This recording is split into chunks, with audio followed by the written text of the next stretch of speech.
Hello बच्चों, this is Pankaj sir from Gwalior. मैं आपका अपने YouTube channel English with Pankaj sir Gwalior पर स्वागत करता हूं, अभिनंदन करता हूं। पिछले वीडियो में एक स्टूडेंट ने मुझे कमेंट करके बताया है कि सर मार्जिनल मॉडल्स क्या होते हैं। एक सेकंड, मार्जिनल मॉडल्स क्या होते हैं, तो उसी के बारे में आज चर्चा करने जा रहे हैं। बाकी के जो सारे मॉडल्स होते हैं उसके बारे में हम ऑलरेडी डिस्कस कर चुके हैं, जैसे can, code, may, might, well would, इसे प्रीवियस वाले वीडियो में मैं कर चुका हूँ। आज मैं आपको बताने जा रहा हूँ मार्जिनल मॉडल्स। याद रखना बच्चों, इनको मार्जिनल मॉडल्स भी कहते हैं और इनको सेमी मॉडल्स भी कहते हैं। सेमी मॉडल्स भी कहते हैं, ठीक है। तो ये मार्जिनल मॉडल्स और सेमी मॉडल्स, आप चाहे इनको मार्जिनल मॉडल्स कहें या सेमी मॉडल्स कहें, एक ही बात है, ठीक है। ये अलग अलग नहीं है। So just let me explain you one by one. ये होते हैं आपके need, dare and use to.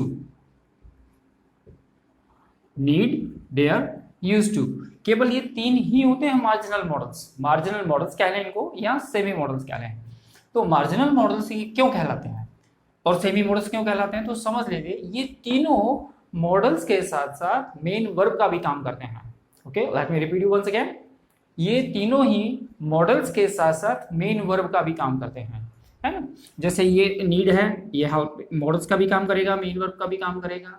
ये भी है, ये भी मॉडल्स का काम करेगा और मेन वर्ब का भी काम करेगा। लेकिन ये यूज टू है ना, दुष्ट, ये तो तीन तीन का काम करता है। ये हेल्पिंग वर्ब यानी मॉडल्स का भी काम करेगा, मेन वर्ब का भी काम करेगा और ये एडजेक्टिव का भी काम करेगा। मैं केवल इन दोनों के बारे में ही डिस्कस करूंगा क्योंकि यूज टू को लेकर मैंने पर्टिकुलर एक वीडियो बनाया हुआ है, आप उसे देख सकते हैं, सब्सक्रिप्शन में इसका लिंक दिया हुआ है।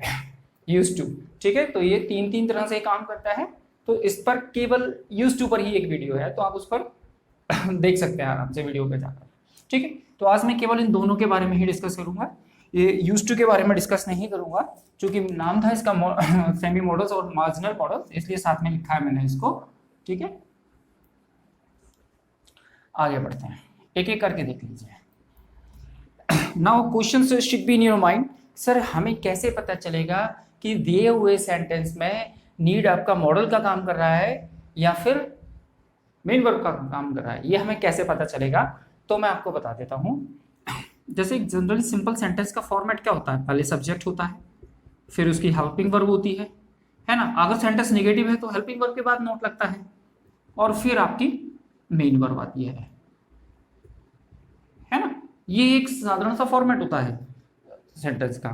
तो बस इतना सा याद रखिए, जब नीड और डेयर, नीड का मतलब होता है जरूरत होना, जरूरत होना या आवश्यकता होना, आवश्यकता होना, और इसका मतलब होता है हिम्मत करना, हिम्मत करना या साहस करना, हिम्मत करना या साहस करना मेन वर्ब का काम है, ठीक है। चाहे ये मॉडल की तरह काम करें या मेन वर्ब की काम करें, इनके सेंस चेंज नहीं होंगे, ठीक है। तो मैं एक बता देता हूं आपको, तो याद रखिए जब नीड और डेयर के बाद नॉट लगा होगा तो वो मॉडल का काम करेगी। यहां पर लिख देता हूं मैं अलग से, अगर नीड नॉट है, नीड के तुरंत बाद नॉट है, नीड के तुरंत बाद नॉट है जस्ट, तो इसका मतलब क्या हुआ, यहां पर ये नीड हेल्पिंग वर्ब यानी कि मॉडल का काम कर रहा है, क्योंकि हेल्पिंग वर्ब के बाद आती है नॉट। एक जनरल फॉर्मेट जो होता है सेंटेंस का वो इसी तरह से होता है, पहले सब्जेक्ट होगा, फिर उसकी हेल्पिंग वर्ब होगी, फिर नॉट होगा, फिर मेन वर्ब होगी। तो अगर नॉट लगा हुआ है नीड के साथ तो इसका मतलब क्या हुआ, नीड इस जगह पर आ रहा है ना, सब्जेक्ट नीड फिर नॉट, ठीक है। और इंटरोगेटिव में क्या होता है, इंटरोगेटिव में हेल्पिंग वर्ब पहले आ जाती है सिंपली। तो हेल्पिंग उस जगह अगर नीड लिखा हुआ है, नीड फिर सब्जेक्ट है, तो वो हेल्पिंग वर्ब का काम करेगा। एक बात ये चीज हो गई क्लियर सबकी, ठीक है। First step. सेकंड स्टेप, जब ये मेन वर्ब की तरह काम करेगा तो फिर ये यहां पर आएगा, इस जगह पर आएगा, नीड इस जगह पर आएगा, और मेन वर्ब के साथ अगर ये मेन वर्ब के रूप में यूज हो रहा है तो नीड के साथ 2+V आएगा। नीड के साथ अगर वर्ब आ रही है तो वो 2 लग कर आएगी। ये 2 लगता क्यों है, क्योंकि फिर ये नीड यहां पर क्या हो गया, मेन वर्ब बन गया ना, ये मेन वर्ब बन गया तो ये भी वर्ब होती है, और दो वर्ब के बीच में हमेशा टू आता है, इसलिए टू लगाना पड़ता है। अब क्योंकि यहाँ पर तो ये हेल्पिंग वर्ब की तरह काम करेगा, इसलिए ये विदाउट टू चलेगा, नीड नॉट के बाद में टू नहीं आएगा। बस इतना याद रखिए, एरर फाइंडिंग में अक्सर आता है नीड नॉट के बाद बेयर इन्फिनेटिव आता है। बेयर इन्फिनेटिव उसको बोलते हैं जो 2+v1 में से 2 को हटा देते हैं, ये इस तरह यहाँ लिख देता हूं मैं 2+v1, ये होता है इन्फिनेटिव, और 2+v1 में से जब हम 2 हटा देते हैं तो इसको कहते हैं बेयर इन्फिनेटिव, है ना। ये इन्फिनेटिव वाली वीडियो में मैंने और अच्छे से डिटेल्स में बताया हुआ है, आप अच्छे से देख सकते हैं उस पर भी, ठीक है। तो नीड नॉट जब यूज करेंगे आप, नीड नॉट, तो आपको बेयर इन्फिनेटिव यूज करना है, यानी कि 2+v1 में से 2 हटा देना है। चाहे तो आप इसको इस तरह से और लिख सकते हो, बिल्कुल अच्छे से क्लियर हो जाएगा, इस तरह से कर लीजिए इसको आप, नीड नॉट प्लस 2+v1 में से 2 हटा देते हैं, और इसमें अगर ये मेन वर्ब है तो 2+v1 लिखेंगे, है ना। अब इसको हम एग्जांपल से समझ लेते हैं थोड़ा।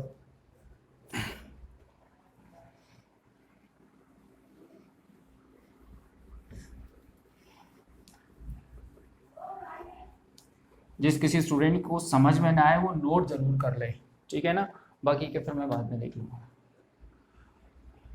है ना, क्लास के बाद में देख लूंगा मैं। समझ में आ रहा है सबको? ठीक, देख जैसे मैंने लिखा you need not go there alone,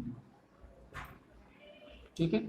अब ये देखिए, सॉरी मैंने 2 नहीं लिखा, हाँ ठीक है, you need to go there alone, ठीक है। अच्छा मैं कुछ सेंटेंस दे रहा हूँ, अब आप अपने आप ही अपन करेक्शन करेंगे कि किस हिसाब से, ठीक है। जैसे she needs to learn English here,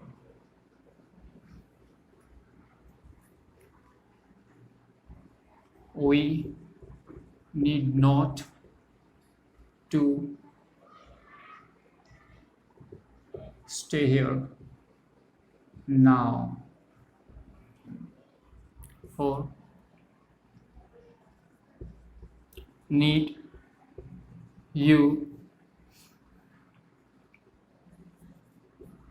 go there alone 5। एक कुछ नाम भी ले लें अब, Ravi need not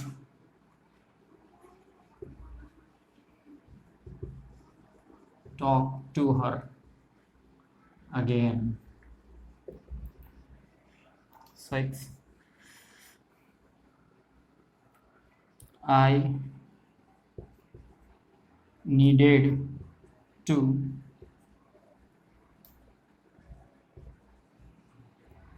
help them in trouble।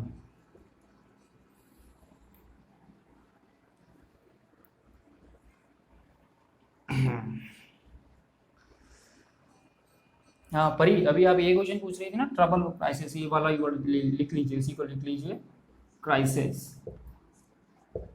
Crisis यानी होता है संकट या विपत्ति, परेशानी, कुछ भी, ये सिंगुलर है, एस कर देंगे तो ये प्लूरल बन जाएगा, क्राइसिस हो जाएगा, ठीक है।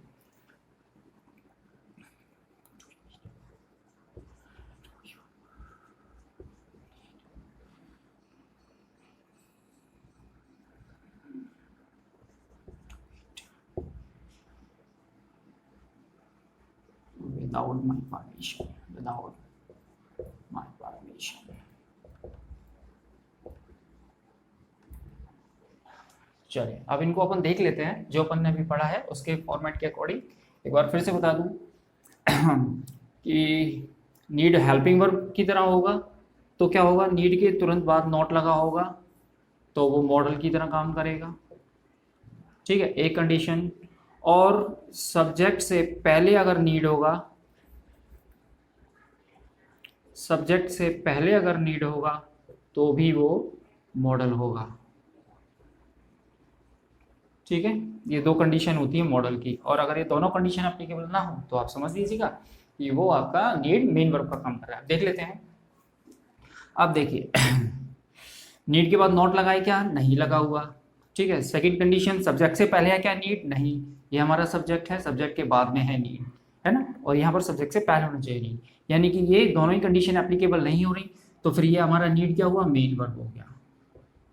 ठीक है। अब मैंने आपको बताया था जब ये नीड मेन वर्ब का काम करेगा और अगर इसके बाद वर्ब आ रही है तो वो टू लेकर आएगी, क्योंकि ये दोनों फिर मेन वर्ब बन जाती हैं। ठीक है ना, ये मेन वर्ब है और ये उसके सबऑर्डिनेट वर्ब हो जाएगी। ठीक है, ये दोनों वर्ब हो गई और दो वर्ब के बीच में टू लगाते हैं। ठीक है, सेकंड पर आ जाओ। ये तो स्पष्ट ही दिख रहा है, एस और एस हम केवल मेन वर्ब में लगा सकते हैं, है ना, वर्ब को सिंगुलर बनाने के लिए हम एस और एस का यूज करते हैं, तो ये भी मेन वर्ब हो गई, ये मेन वर्ब है। इसके बाद एक और वर्ब आ रही है क्या, हाँ आ रही है, तो वो टू लेकर आएगी। ठीक है, आगे बढ़ जाते हैं थर्ड वाले पे। ठीक है, समझ में आ रहा है सबको। तीसरा देख लेते हैं, वी नीड नॉट। अब देखो नीड के बाद नॉट लग रहा है ना, हेल्पिंग वर्ब इंग्लिश में हमेशा, सॉरी नॉट इंग्लिश में हमेशा हेल्पिंग वर्ब के साथ में लगता है, do not, does not, is not, are not, am not, was not, है ना। कभी नॉट इंग्लिश में अभी कभी भी अकेले नहीं आता है ना। अब ये नॉट लग रहा है, इसका मतलब क्या हुआ, ये हेल्पिंग वर्ब होगी यानी कि मॉडल होगा, तो ये हमारा मॉडल हो गया, है ना, मॉडल या हेल्पिंग वर्ब कहलाए, नीड नॉट, नीड नॉट, तो ये मॉडल का काम कर रहा है। ठीक है, ये कंडीशन एप्लीकेबल होगी। फोर्थ पे आ जाओ, सब्जेक्ट्स के पहले आ रहा है, सब्जेक्ट के पहले आ रहा है। ठीक है, तो ये भी ये क्या हो गया, मॉडल हो गया। ठीक है ना, आगे देख ले, ये नीड नॉट आ रहा है तो ये भी फिर से मॉडल हो गया, है ना। अब ये सेकंड फॉर्म बन रही है, इसमें तो स्पष्ट है, सेकंड फॉर्म केवल वर्ब की बनती है, तो ये मेन वर्ब हो गया। ठीक है, अब इसमें क्या है, ये नीड हेल्पिंग वर्ब है या मेन वर्ब है, हेल्पिंग वर्ब है, मालूम है ना सबको, हेल्पिंग वर्ब है। ठीक है, हेल्पिंग वर्ब में ये मेन वर्ब है, शाबाश। क्यों, क्योंकि हेल्पिंग वर्ब तो ऑलरेडी डू लगी हुई है ना, हेल्पिंग वर्ब क्वेश्चन वर्ड, ये मेन वर्ब हो गई। आगे समझ में सबको, नोट कर लें। बिल्कुल सेम कंडीशन होती है डेयर की, सेम कंडीशन, कहीं कोई चेंजेस नहीं, बिल्कुल सेम रहेगा, कहीं कोई करेक्शन नहीं, there is no any correction. Need और डेयर के सिर्फ मीनिंग चेंज हो जाते हैं, नीड जरूरत होना, डेयर होता है हिम्मत करना, साहस करना, और कुछ नहीं।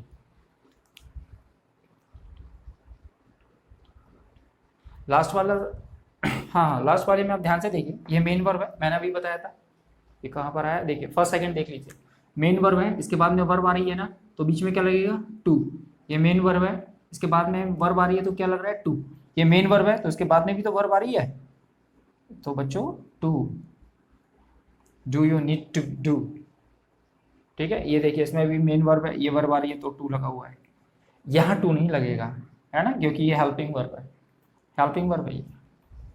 ठीक है, और ये हेल्पिंग वर्ब है, मेन वर्ब है, मॉडल स्टार्टिंग में सब्जेक्ट के पहले आ रही है, तो इसका मतलब क्या हुआ, ये हेल्पिंग वर्ब है, मॉडल है। ठीक है, आ गया समझ में सबको, नोट कर लीजिए।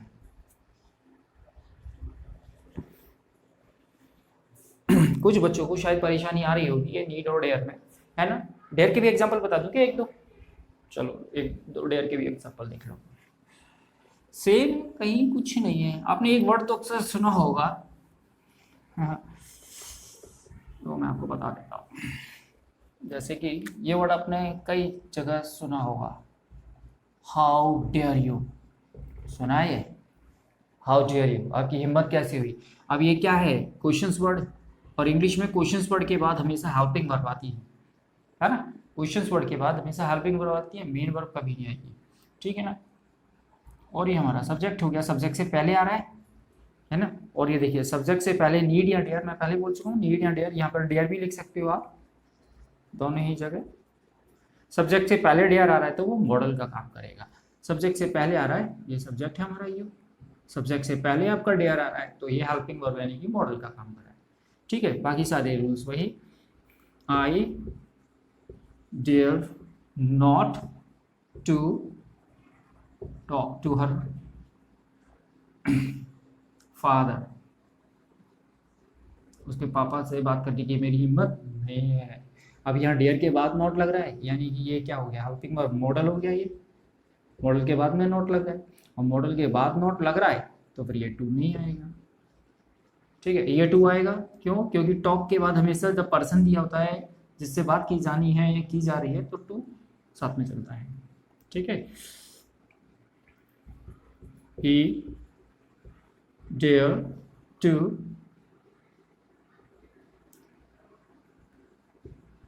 sleep here alone। ये सेंटेंस सही है गलत है बताएं। अब ये डेयर आ रहा है ना। एक ये सेंटेंस एक और लिख लेता हूं मैं, he dare not to sleep here alone। Same question लिख दिया मैंने थोड़ा सा चेंज करके। बताइए अब देखिए, डेयर के बाद में नॉट आ रहा है तो ये मॉडल हो गया, डेयर के बाद में नॉट आ रहा है तो ये मॉडल हो गया, और मॉडल हो गया तो फिर टू आने का प्रश्न ही नहीं है ना। जैसे अभी बताया नीड नॉट और डेयर नॉट के बाद टू नहीं आता है, ठीक है, डेयर नॉट तो ये टू नहीं आएगा इसमें। अब इसको देख लेते हैं। अब ये क्या है, सब्जेक्ट के बाद आ रहा है, इसके बाद नॉट लगा है क्या डेयर के बाद? नहीं लगा। डेयर के बाद नॉट नहीं लगा तो ये मॉडल नहीं है।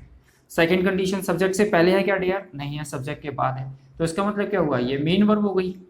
अब ये मेन वर्ब हो गई, उसके बाद में एक वर्ब और दी हुई है तो टू लगेगा। याद रखना डेयर और नीड के बाद में ये टू तब आता है, ये मेन वर्ब का काम तो करें, साथ में यहाँ पर एक वर्ब और होनी चाहिए, है ना। जितने भी एग्जाम्पल आए अभी, जैसे ये नीड और टू दोनों ही मेन वर्ब थी तो टू लग गया था, है ना। जितने भी एग्जाम्पल आए आप देख सकते हैं सभी में। डेयर और नीड जब मेन वर्ब का काम करें और उनके बाद एक वर्ब और दी हो तभी टू आएगा, अन्यथा टू नहीं आता है। अब इसको देखें, जब ये मेन वर्ब है तो ये वर्ब की फर्स्ट फॉर्म है। वर्ब की फर्स्ट फॉर्म तो प्लूरल होती है, सब्जेक्ट हमारा सिंगुलर है, और जब सब्जेक्ट सिंगुलर है तो वर्ब भी हमें सिंगुलर बनानी पड़ेगी। तो फिर ये डेयर्स हो जाएगा, he dares to sleep here alone. उसकी यहाँ अकेले सोने की हिम्मत है, ठीक है बच्चों। अब जैसे मैंने एक क्वेश्चन और लिखा है यहाँ पर, ये जैसे आई नीड टू